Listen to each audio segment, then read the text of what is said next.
Welcome to HRTV's Victory Lap with coverage of the All-Tech FEI World Equestrian Games. I'm Jill Byrne. I'm Gil Merrick, coming to you from the floor of the Prevent Feeders International Equestrian Festival, presented by HRTV. And Gil, I am so jealous. You've been out at the horse park again. Of course, the World Equestrian Games taking place at the Kentucky Horse Park in Lexington, Kentucky. You got to go out there again and spend all morning, and I know a lot of activity because we're really just getting into this. We are, and it's a beehive of activity out at the horse park now. We have 3 of the sport disciplines underway right now. The dressage competition had 3 full days. They've competed the team competition, where we saw all of the riders going full out for their best, and then trying to qualify to move on to the first leg of the individual competition, which was held yesterday. Stefan Peters and Ravel brought in the bronze medal for the United States. First time a U.S. rider's won an individual medal at a World Equestrian Games. They're on break today, getting ready for tomorrow night, which is the freestyle competition, expected to be competed in front of a full stadium there at the Kentucky Horse Park. Today, the eventing competition started off. It's made up of 3 different phases. The dressage competition is the first phase. They'll compete that today and tomorrow. So half the riders today riding their dressage test, the other half exercising their horses, getting ready for tomorrow. And then on the weekend, they'll do the cross-country event, which is galloping across the jumps in the cross-country field, which is typically the most exciting day of the eventing competition. And then the third phase is the show jumping phase of the competition, where they jump over a course of jumps in the main stadium there at the horse park. And I guess the riders got to also sort of get a feel for the course. They get to go out there and actually walk the course that they'll be going over, the cross-country course. They were allowed on the course today. They went out with their chef d'equipes and their team leaders, and they're looking at each of the obstacles on the fence and planning their strategy for the competition on the weekend. And the other discipline that's still underway at the horse park is the reining event. And we're coming off of a team gold medal for the United States after the first 2 days of competition, and today's the individual competition for our teams. So much happening out at the World Equestrian Games, and a lot yet to take place out there. And if we haven't said it enough, the first time over in America, so this is a huge event here, and just the best of the best at all these 8 disciplines out there at the Kentucky Horse Park. But there's a lot happening here too at the International Equestrian Festival with all the booths, demonstrations. So let's go check in with our very own Doug High, who is out here on the floor. Doug? Well, thank you guys. We're out here on the show floor at the International Equestrian Festival, and Horse Capital Productions, the fine folks that brought you this event. Kimberly Brown, one of the partners, is here with us once again. Kimberly, you know, what's impressed me about this show is you've got a great Hollywood connection here. We met Hidalgo, we met some of the famous Hollywood horses. You even have the teepee from Dances with Wolves, but now I understand you guys have just raised the Hollywood bar even that much further. A big announcement today. Why don't you tell us a little bit about it? We have. Today we just announced that we're going to be hosting, along with Disney, the official general audience party here for the Secretariat movie screening celebration. Wow. So on Sunday, October 3rd, we want to invite everybody out there to come and be a part of this. We have events all day long, starting with famous jockey autograph signings, including Ron Turcotte at 1:30, going on into the afternoon. And then we have a very special treat happening just before the stars hit the red carpet down the street at the Kentucky Theater. We're going to have a special surprise for everyone here at the International Equestrian Festival. I have to mention the Norwegian Horse Company for making all of this possible, and we're really excited. Everybody can come feel like a star, and it's only $5. So this is the major motion picture from Disney, Secretariat. Everybody's been talking about it. Everyone in the equine world is buzzing about this thing. Are we going to see any star sightings here, Kimberly? You may indeed. Okay. I would say that we want everybody to come out, get a chance for the great event, and we definitely have some special things headed our way direct from Disney. Okay, so Sunday, definitely a day to hit for a major announcement, but we want to invite you to come on down to the International Equestrian Festival, irregardless of the day you choose. Over 100,000 square feet of exhibition, 200 plus booths. That's right. Exhibitors from around the world. It's a shopping extravaganza. Okay, we hope to see you out here. We're going to send things to break. HRTV's Victory Lap returns right after this. HRTV's Victory Lap is brought to you by Prevent Feeders. Welcome back to HRTV's Victory Lap, and Gil, can't wait to get back out to the Kentucky Horse Park. There were a lot of high hopes for the United States reining team, and you got a chance to catch up with them today. That's right, Jill. The United States won the team gold medal in 2002, which was the first year that reining was introduced as an international sport at the World Championships. They repeated the victory in 2006 in Aachen, Germany at the next World Equestrian Games, winning the gold team medal again. And now they've done the hat trick, and for the third time in 2010, they've won the team gold medal again. So I had the opportunity today to catch up with them as they were getting ready for today's individual competition. When they compete as a team, everybody goes in, they take the top scores against the other countries, and that's what places the medals. Today, they're all competing for themselves individually and to see who's the top reiner in the country on an individual basis. And you know, we expect this from the American team because America, you know, it's about the cowboys and Western horses right. and everything, and so exciting to see the reining competition. But also, this was a unique experience just in itself to see the entire team together in all their dress uniform in a situation like this. Very unusual. It really was. We were so fortunate today. My friend Alan Mann was able to assemble all of the riders, their chef to keep, the team veterinarian, the entire crew in one place to get ready and talk about what they're doing to get ready today for the competition.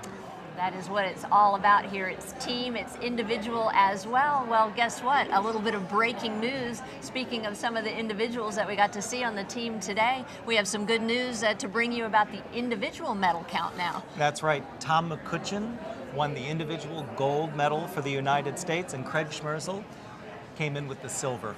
And the bronze medal going to Canada. So gold and silver to Team USA in the individual reining championships. To me, that we accomplished what we really wanted to do. We, as a group, we wanted to win the team gold. So anything from here on is just icing on the cake. I feel really good. Like Tom said, we got our main thing done. We won the gold for the team, and the pressure's off. Now we go roll the dice and see if we can kick some more butt. I brought RC Fancy Step with me. I've had him since he's a 3-year-old. He's been really good for me. And just like what these other guys did, we already got the gold medal, and everything else will be bonus, so I look forward to it.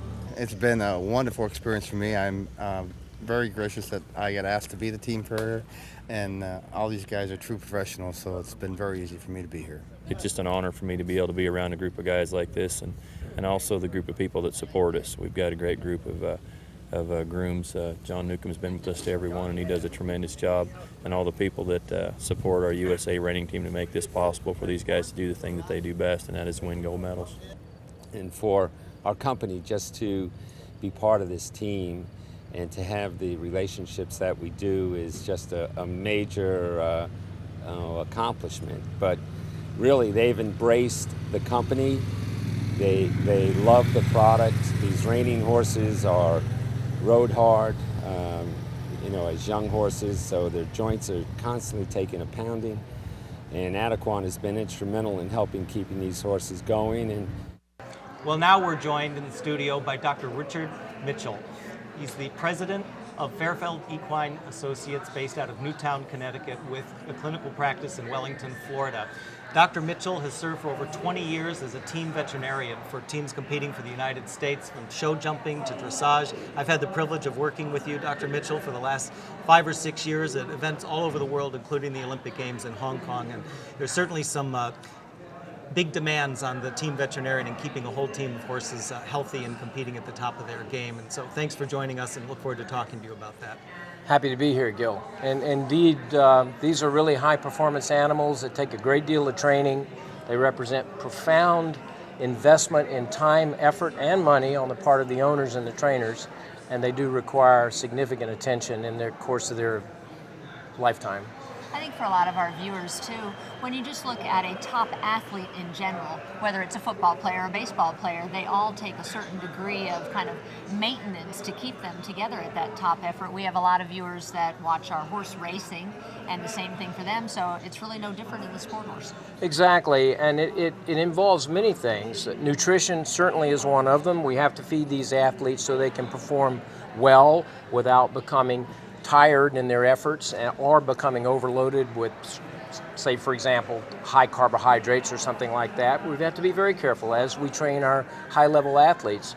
But also we look at preventive medicine, preventing disease by vaccination, also preventing gastrointestinal disease that horses can be prone to, and also maintaining their musculoskeletal condition by looking after joint conditions, trying to prevent injury, and of course shoeing falls into this as well. So it's a multifaceted program that we try to enforce with these horses. But we don't want to put a horse in the ring that is potentially a harm to itself. So drugs that block pain are not allowed. And this is in the best interest of the horse.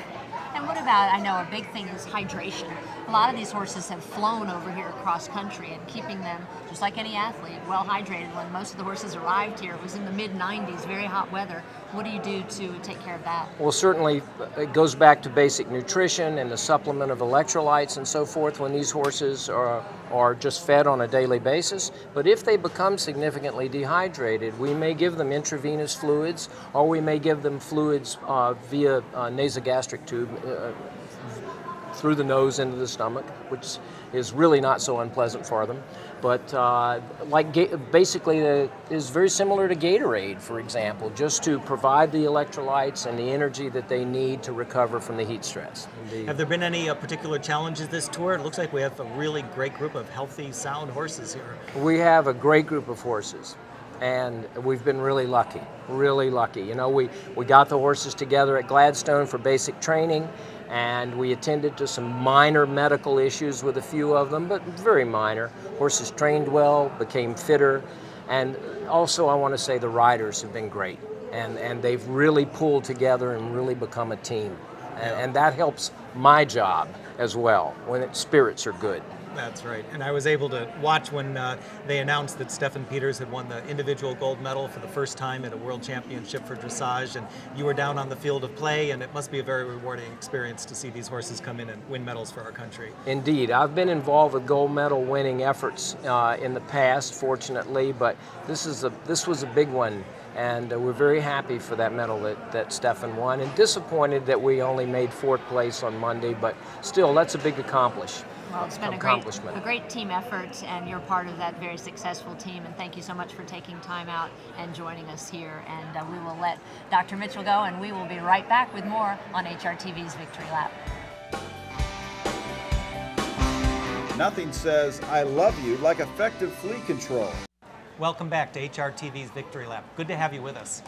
Well, Gil, as we know, this is an international event here, and there's a visitor here from Australia that's created quite a buzz on the floor of the International Equestrian Festival. Our cameras had a chance to go catch up with him. Let's take a look. You know, to have the World Equestrian Games here. I've been once here before 2 years ago and seen some of the most amazing studs I've ever seen. In Australia, I probably saw 2, and they were as nice as your middle range here, and they were our best. It's just beautiful over here, and I love to be anywhere that horse is king. Thank you very much. And did you notice, ladies and gentlemen, I just got a standing ovation. I would like to thank the people for not... The reason I got into performing with my horses is right from a young lad I wanted to be a world-renowned horseman. My dad said to me, "What, son, don't you like money?" He said, "That's a tough job to do, you know, you have to be wonderful at it." And I said, "Well, I don't want to be anything else but the best I can be. If I can go out as an entertainer and a performer, I can touch 10 million people who will touch 100 million horses, and therefore hopefully just give a message of when you see the way my horses work, they know about firmness, they know about that I'm a leader, but they also know that I care about them. I trust and respect them, and they give that back." And that was my business in Australia. If we went looking for shows just like this, just horses, you don't find them. You have agricultural shows I go on and perform in front of 20,000 people straight after the monster trucks and straight before the fireworks. And if I wanted to just talk about core horsemanship, the bike heads and the motor truck lovers would have got up and walked out. I've had standing ovations in that situation because I show that my horses are characters, they're real characters, and to be able to share that. And I've had people come up to me and say they love the show so much, they left the city, bought a farm and bought a horse. And I said, "Oh, I hope you're happy, because that's a lot of pressure on me." The biggest thing for me, it's wonderful to have people that know nothing about a horse say something, and they all do, they're beautiful.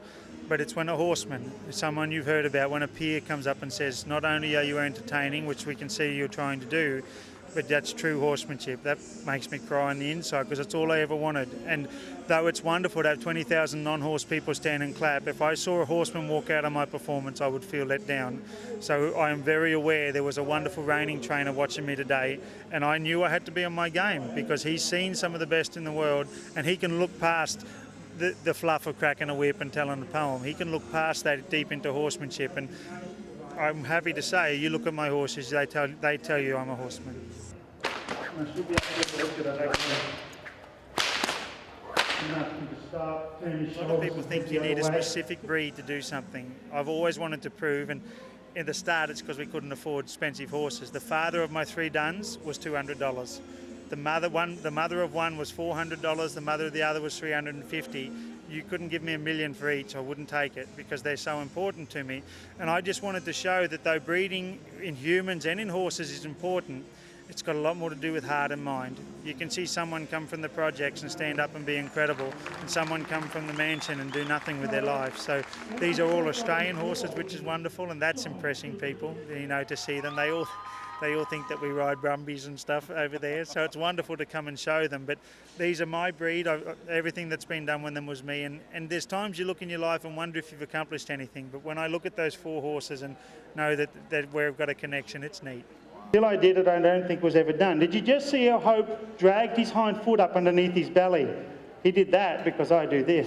I want to base myself in America and perform all over the world. I've had people talking to me about England here, and we've spoken with Germany. So I just want to show the world what these wonderful creatures can do. And as a little boy who wanted to be able to get out there and show these wonderful animals, it's great when you see it starting to happen.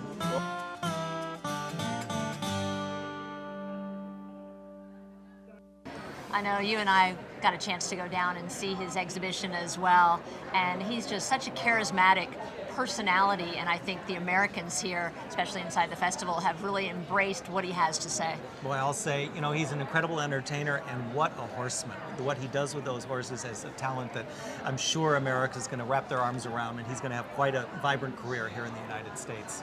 Well, it's always so much fun to listen to these people and how they first became involved in this great horse industry. Now we're pleased to welcome on the set Gina Miles. And Gina, a lot of people might recognize you as Olympic silver medalist in eventing from the Beijing Games, but I think to get to that highest level of competition, you had quite a foundation starting with the Pony Club. Oh, absolutely. Pony Club was really an important part of my background getting started with horses. And I think as a young person growing up, around horses, I wanted other young people that shared my interests, and there really weren't around my community, around my barn. I didn't have that. So my mom actually went out and formed a pony club in our town to accomplish that.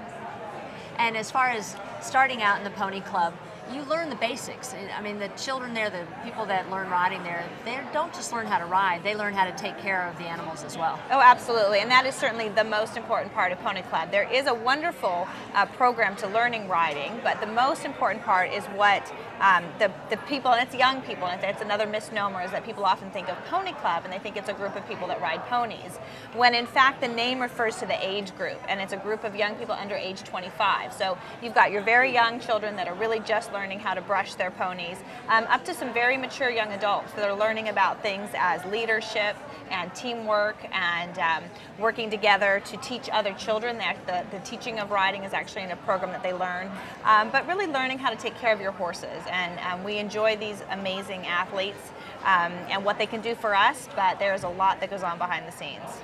Yeah, and Gina, I know that the Pony Club Association is really well grounded in their educational programs, and I also know that you give back to the organization now in quite a few ways. Can you tell us about that? Well, Pony Club did so much for me growing up, as I mentioned, and what I really learned was how the parents and the groups of people got together to help each other out, and that made a significant impact on me. Not the other parent volunteers would come pick me up. I didn't have a truck and a trailer, and they would come pick up my horse and they would take it to meetings or lessons or clinics, and that desire to give back and to give to the community really did have a lasting effect. So I enjoy very much. I still teach for Pony Club. I still teach at our local pony clubs, as well as help with the National Examiner program, which is our rating system that helps children progress through the different levels of Pony Club.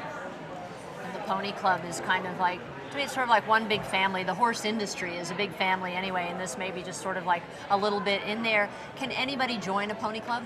Oh, absolutely. It's a great organization. You can go onto the website and get information about your local clubs, or as I mentioned, if there's not one in your area, you can actually form your own club. But it is open to anybody, all ages, up to age 25, and really encourages a lot of family participation. You know, maybe all members of the family. There's something in it for everybody to help out and get together and work with the Pony Club.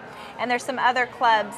There's the traditional Pony Club, but then there's also some riding centers that might suit an area your area maybe a little bit better than the traditional pony club. So lots of opportunities out there on lots of different levels. And people participating with the pony clubs, is it all disciplines?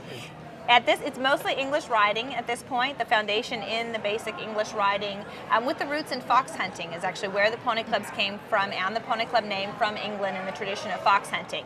So when that came to this country, that was the basis, and it's expanded on from there with the 3-day eventing and the dressage and the jumping, but on to include games, which is like the Western discipline of Gymkhana, but it's a pony club version or an English version of the games, as well as vaulting and polo cross and tetrathlon and polo and lots. There's just so many different disciplines that people can participate in. Well, you are certainly a testament to the value of joining the Pony Club, and got you all the way to a silver medal, and thank you so much for spending some time and joining us here today. Well, thank you very much. Well, thanks very much. And HRTV will be right back after this. Oh, welcome back to HRTV's Victory Lap. So much more to come on the show, and we're glad that you could join us. Here at the International Equestrian Festival in Lexington, Kentucky, Doug High is out on the floor of the festival, and let's check in with Doug. Thank you, guys. Out here on the show floor with Dr. Scott King from the Animal Division at Bayer. Good to see you, sir. You too, Doug. Tell us a little bit about what got you involved in the International Equestrian Festival. Well, as you know, Bayer is a manufacturer of animal health products, including great products like Legend and Marquis for horses. So we're a big supporter of the equine industry, and this is really a once-in-a-lifetime opportunity for many of us to see competition at this level and such great horses. So we wanted to be a part of it here in Lexington. We've got animal health consultants both here in Lexington and in Louisville, but we wanted to bring the corporate offices down here, so to speak, and be a big part of the program as well. So, excellent. Well, we hope you have a great show, and sure appreciate your time. Thank you, Doug. We'll look forward to talking more over the next couple weeks. Great. All right, back to you in the studio.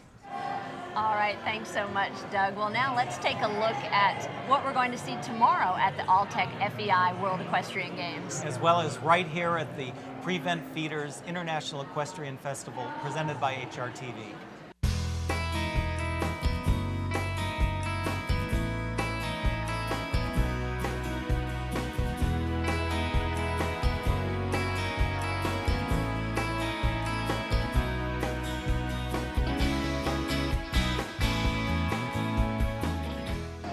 Gil, it seems like we're really just getting started into these World Equestrian Games, and so much more to look forward to here on HRTV's Victory Lap. I'm Jill Byrne. And I'm Gil Merrick. Thanks for watching. Join us next time.